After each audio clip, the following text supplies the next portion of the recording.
Morning all of you. स्वागत है हमारे यूट्यूब चैनल में। आशा करता हूँ कि आप लोग ठीक होंगे। दोस्तों, आज के इस क्लास में हम लोग पढ़ने वाले हैं basic terms of accounting. Accounting का बेसिक कुछ ऐसे वर्ड होते हैं जिसको जानना हमको बहुत ज़रूरी होता है, तो उसी वर्ड के बारे में आज हम जानेंगे। ठीक है, तो क्लास स्टार्ट करते हैं। और दोस्तों, ये वीडियो अंत तक देखें तभी आपको समझ में आएंगे।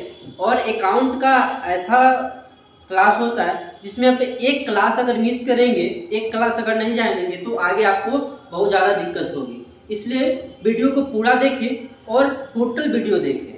ठीक है, चलिए स्टार्ट करते हैं आज का क्लास। इसका मतलब क्या होता है? व्यापार होता है। ट्रेड का मतलब क्या होता है? व्यापार। Purchase and sales of goods and services in order to earn profits for trade. कोई भी सामान को खरीदना और बेचना क्या कहलाता है? व्यापार कहलाता है, जिसमें हमको क्या हो, बेनिफिट हो, पैसा अर्न हो, उसे हम क्या बोलते हैं? व्यापार बोलते हैं। तो बना बनाया सामान को जब हम खरीद करके और बेचते हैं तो वही बिजनेस मेरा क्या कहलाता है? ट्रेड बिजनेस कहलाता है। जैसे एग्जांपल ले ले तो हरिओम इंटरप्राइजेस एक दुकान का नाम है, शिव इंटरप्राइजेस, सोनू ट्रेडर्स, ये सब क्या है? एक दुकान का नाम है जो अपना व्यापार करती है, ट्रेडिंग बिजनेस करती है। ठीक है, प्रोप्राइटर क्या होता है? जैसे ब्रैकेट में लिखा हुआ है प्रोप्राइटर। कुछ लोग समझते होंगे प्रोप्राइटर क्या होता है, कुछ नहीं जानते होंगे प्रोप्राइटर के बारे में, लेकिन ऑनर के बारे में सभी जानते हैं कि ऑनर क्या होता है। ऑनर का मतलब मालिक, यानी कि वो पर्सन जो बिजनेस में अपना पैसा इन्वेस्ट किए हैं और उसमें होने वाले सारे दिक्कतें, लाभ, हानि का वहन करते हैं, उसे क्या बोलते हैं हम लोग? ऑनर बोलते हैं। सेम वही लिखा हुआ है, the person who invest money in start the business and bear its risk is the proprietor. वैसे कोई पर्सन जिन्होंने अपना बिजनेस स्टार्ट करने में पैसा इन्वेस्ट किया हो और उसमें होने वाले जितना भी दायित्व है, उसको रिस्क कवर, जितने भी होते हैं रिस्क कवर करते हैं, उसी को वो हम लोग क्या बोलते हैं? प्रोप्राइटर बोलते हैं। एग्जांपल में समझते हैं। Suppose mister Ram started business by investing 5 lakh. Mister Ram ने क्या किया? 5 लाख रुपया लगाकर के अपना बिजनेस को स्टार्ट किया। Hence mister Ram is the proprietor of the business. और यहाँ पे राम क्या होगा? राम ने अपना 5 लाख रुपया लगा के व्यापार स्टार्ट किया ना, तो राम यहाँ पे क्या हो गया? राम जो हो गया वो प्रोप्राइटर हो गया। क्या हो गया? राम प्रोप्राइटर हो गया। यही राम अपने दुकान का मालिक हो गया। ठीक है, और इसमें जो पैसा इन्वेस्ट हुआ, इसमें जो 5 लाख रुपया लगाया, यही पैसा क्या कहलाता है? कैपिटल कहलाता है, यानी कि इसका पूंजी कहलाता है। बिजनेस की क्या कहलाता है? पूंजी कहलाता है। ठीक है,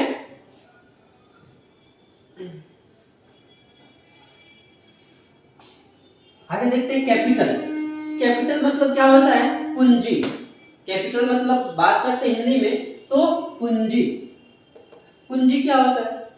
तो जो पैसा ऑनर के द्वारा अपने बिजनेस में इन्वेस्ट किया जाता है, उस पैसे हो या सामान हो या कोई गुड्स हो, उसको हम लोग क्या बोलते हैं? कैपिटल बोलते हैं। बिजनेस स्टार्ट करते समय, सिंपल वे में समझे, बिजनेस स्टार्ट करते समय जो पैसा हो या गुड्स हो, पैसा हो या गुड्स हो या कोई फिक्स एसेट हो, बिजनेस में इन्वेस्ट करते हैं। हो सकता है कि हम बिजनेस कर रहे हैं, मेरे पास 5 लाख रुपया भी लगा, घर अपना घर में कर लिए, मेरा मार्केट में घर है और अपने घर में ही दुकान खोल लिए, तो क्या उस दुकान का कोई वैल्यू है? नहीं। आपने तो दुकान लगाया ना, वही अगर दूसरे को दे देते दुकान तो उसका पैसा देता कि नहीं देता? तो आपने अपना घर लगाया उसमें, तो वो भी आपका बिल्डिंग भी, आपने अपने घर का फर्नीचर लगा दिया, उस फर्नीचर भी, ये सब क्या कहलाएंगे? आपका कैपिटल। क्या कहलाएगा? कैपिटल कहलाएगा। बात करते हैं डेफिनेशन का। The capital is the amount invested by the proprietor in the business enterprises. तो जो प्रोप्राइटर के द्वारा पैसा इन्वेस्ट किया जाता है बिजनेस में, उसे क्या बोलते हैं? कैपिटल बोलते हैं। Capital is a liability for a business entity toward the owner. और एक बात और जानिए, यहाँ पे ये बहुत ही अच्छा वर्ड लिखा है, the capital is a liability. Capital क्या है? एक लायबिलिटी है, एक दायित्व है। दायित्व का मतलब कि बिजनेस के ऊपर कर्ज बढ़ गया है। बात करते हैं तो यहाँ पे राम अलग पर्सन हो गया, और अगर राम इंटरप्राइजेस खोल रहा है तो राम इंटरप्राइजेस अलग पर्सन हो गया, दोनों दो पर्सन हो गया। तो इसीलिए बोलते हैं बिजनेस अलग होता है और व्यक्ति अलग होता है। राम ने क्या दिया बिजनेस को? 5 लाख रुपया। तो 5 लाख रुपया बिजनेस पे क्या हो गया? कर्ज हो गया ना। इसीलिए बोलते हैं the capital is the liability for a business entity toward the owner. Owner का जो पैसा बिजनेस में लगा तो बिजनेस पे क्या हो गया? एक कर्ज मान, बुझे तो एक लोन, लोन सब समझते हैं, ऊपर कर्ज बढ़ गया किसके ऊपर? बिजनेस के ऊपर। किसका? तो उसके मालिक का। अब बिजनेस तो पैसा देगा क्या लौटा करके? बिल्कुल देगा। वो क्या देगा? बिजनेस रन करेगा तो उसमें से प्रॉफिट अर्न जितना होगा सब किसको देगा? ओनर को देगा। ठीक है। अब बात करते हैं एसेट का। एसेट क्या होता है? एसेट सभी जानते हैं? नहीं। एसेट क्या होता है? एसेट मतलब संपत्ति। संपत्ति हिंदी भाषा तो सब जानते होंगे, ठीक है। संपत्ति, संपत्ति मतलब क्या? तुम्हारे घर का संपत्ति नहीं। कौन सा संपत्ति? बिजनेस में जो आपने बिजनेस का बात कर रहे हैं ना, तो बिजनेस में जितने सारे वस्तुएं हैं जिस पर आपका अधिकार हो और जो आपको फ्यूचर में बेनिफिट दे, उसको हम लोग क्या बोलते हैं? एसेट बोलते हैं। ठीक है, समझे? एसेट ऐसा वस्तु, बिजनेस में ऐसा कोई वस्तु जो आपका अधिकार हो उस पे और वो फ्यूचर में आपको बेनिफिट दे, उसको हम लोग क्या बोलते हैं? एसेट बोलते हैं। ठीक है। जैसे मान लेते हैं बिजनेस में आपका कोई मशीन लगा हुआ होगा, कोई फर्नीचर लगा हुआ होगा, बिल्डिंग लगा हुआ होगा, ठीक है। आपने कैश इन्वेस्ट किया होगा, उसमें गुड्स होगा, ठीक है, इन्वेस्टमेंट होगा, तो ये सब क्या कहलाता है? एसेट कहलाता है। ठीक है। देखते हैं, एनी फिजिकल थिंग, प्रॉपर्टी और right on that has a economic value is an asset. कोई ऐसा वस्तु जिसका कोई एक फिजिकल थिंग हो, प्रॉपर्टी हो, और जिस पर आपका अधिकार हो और जिसका इकोनॉमिक वैल्यू हो, यानी कि मार्केट में उसका कोई एक वैल्यू हो। ऐसा कोई वस्तु नहीं जिसका कोई वैल्यू ही नहीं है, वो मेरे लिए बेकामयाब है, उससे हमको कोई बेनिफिट नहीं है, वो मेरा एसेट नहीं हो सकता। ऐसा वस्तु जिसका इकोनॉमिक बेनिफिट हो, इकोनॉमिक वैल्यू हो, उसी को लोग क्या बोलते हैं? एसेट बोलते हैं। Asset are the source that benefit the future. Sorry, यहाँ पे बेनिफिट इन होना चाहिए, बेनिफिट इन फ्यूचर। ठीक है। जो ऐसा जो हमको फ्यूचर में बेनिफिट दे, उसी को हम लोग क्या बोलते हैं? एसेट बोलते हैं। जैसे लैंड हो गया, बैंक हो गया, ये सब क्या है? आपका एसेट हो गया। ठीक है। आगे बात करते हैं, एसेट कितने प्रकार का होता है? एसेट कितने प्रकार का होता है? ठीक है। तो एसेट जो है वो बेसिकली माने तो 2 प्रकार का होता है। कौन कौन? पहला होता है करंट एसेट, फिक्स एसेट। पहला कौन सा है? करंट। कौन सा करंट? बिजली वाला करंट नहीं, यहाँ पे करंट का बात हो रहा है, वर्तमान का। ठीक है। एक एसेट होता है पहला करंट एसेट, दूसरा का कौन सा होता है? Fix asset. ठीक है। करंट एसेट कौन सा है? ऐसा एसेट जो 1 साल के अंदर आप उसको उपयोग कर ले। ऐसा एसेट जो 1 साल के अंदर वो उसका कैश में परिवर्तन हो जाए, ठीक है, जिसका 1 साल तक हम यूज कर ले, उसको हम क्या बोलते हैं? Current asset. ठीक है। चालू संपत्ति जो हमेशा उसको चेंज होते रहता है। ठीक है। फिक्स एसेट ऐसा एसेट जो 1 साल से ज्यादा तक हमको बेनिफिट पहुंचाए। ठीक है।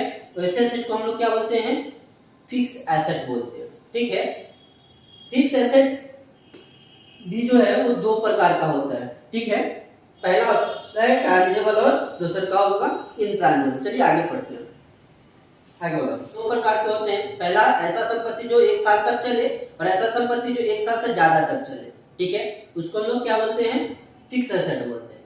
Things benefit bill in with in 1 year, जो 1 साल से अंदर हमको बेनिफिट पहुंचाए। जैसे बिल्स रिसीवेबल, किसी व्यक्ति से हमको बिल लेना है, पैसा आने वाला है, उसको क्या बोलते हैं? बिल्स रिसीवेबल, बिल हमको आने वाला। कैश, आपके पास कैश है, मार्केट में गए, कुछ खाने का मन किया, क्या किए? पैसा से आपके पास था भी, मार्केट में मन किया कुछ खा लिए, पैसा आपके पास है क्या अभी? नहीं, चला गया। मन किया तो कुछ सामान खरीद लिए, आपके पास हो सकता है 1 लाख भी रुपया हो, 2 लाख हो, 50,000 हो सकता है, 5,000 हो सकता है तो 500 भी हो। आप उसको चलाना चाहे तो साल भर से ज्यादा तक चला सकते, हो सकता है तो वो 2 दिन भी ना चले। तो इसीलिए उसको क्या बोलते हैं? करेंट एसेट, चालू संपत्ति बोलते हैं कि आते जाते रहता है ये। ठीक है।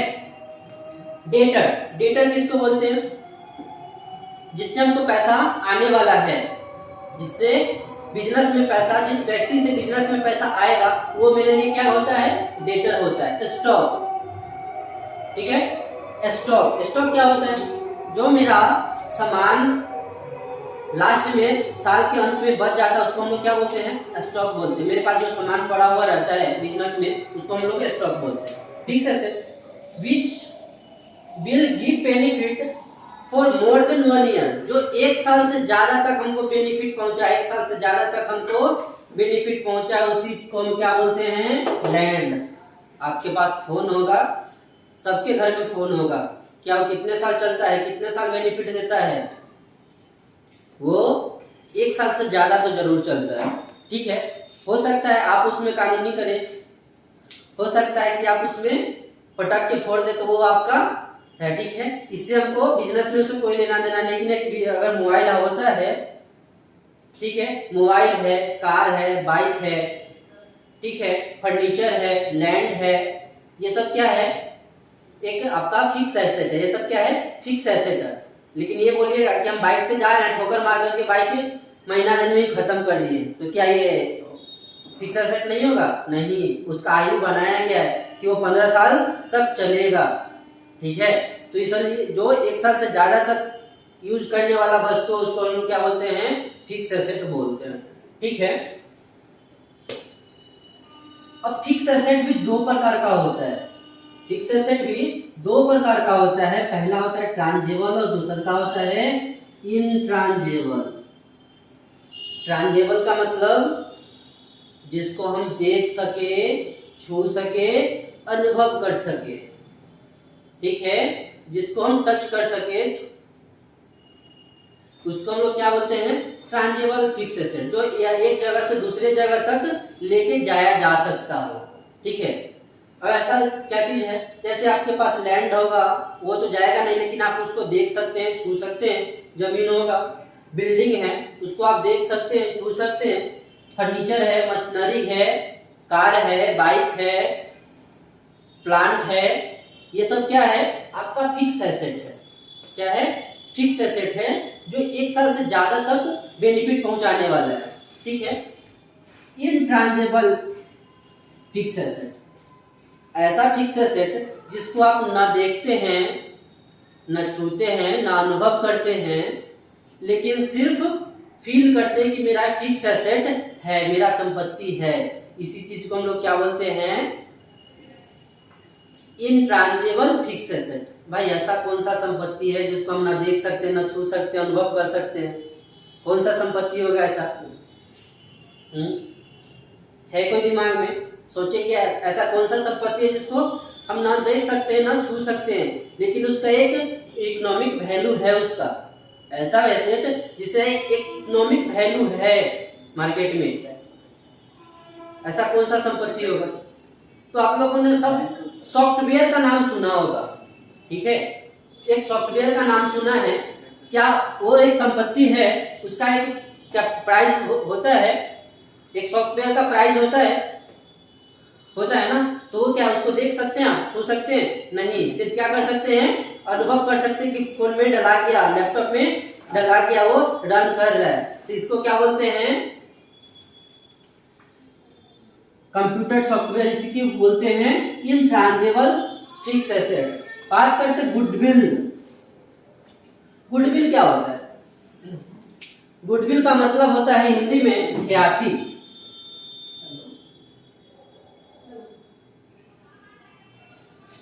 गुडविल का मतलब होता है ख्याति।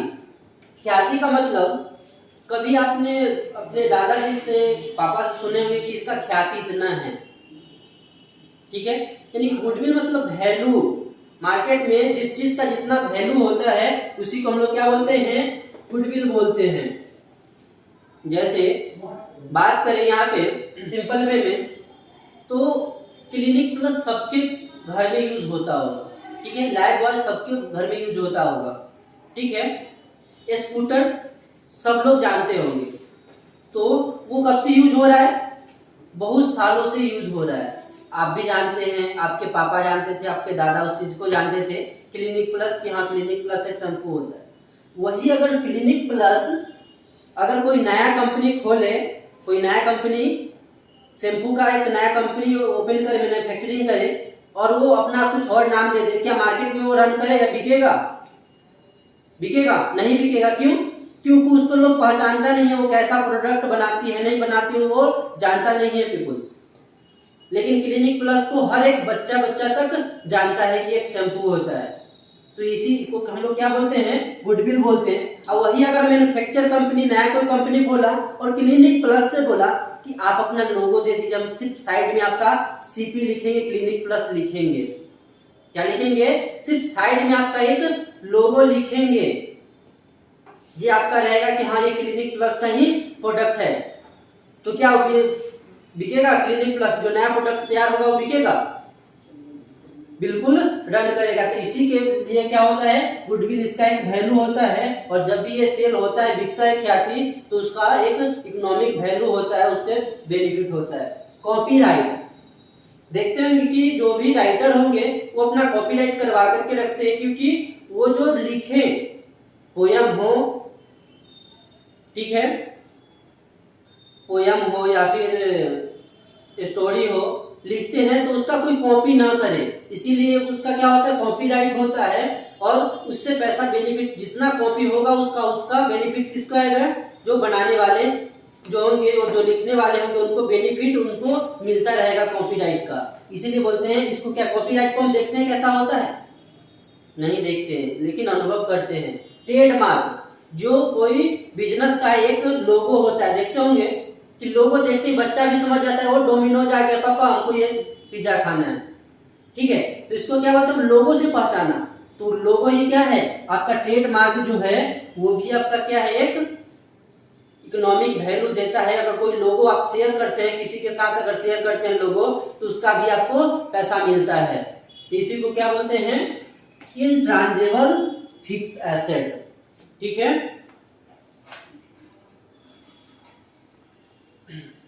आज के क्लास में इतना ही, फिर मिलते हैं नेक्स्ट क्लास में इसके बचे हुए पार्ट्स को लेकर के। इस वीडियो को अपने दोस्तों के साथ शेयर करें ताकि इसका बेनिफिट अधिक से अधिक लोगों तक पहुंच सके। और आपने अगर इस चैनल को अभी तक सब्सक्राइब नहीं किया है तो चैनल को सब्सक्राइब करें और लाइक करें। अगर कोई भी समझने में समस्या आई हो तो कमेंट बॉक्स में जरूर लिखें। तो दोस्तों मिलते हैं फिर नेक्स्ट वीडियो में। धन्यवाद।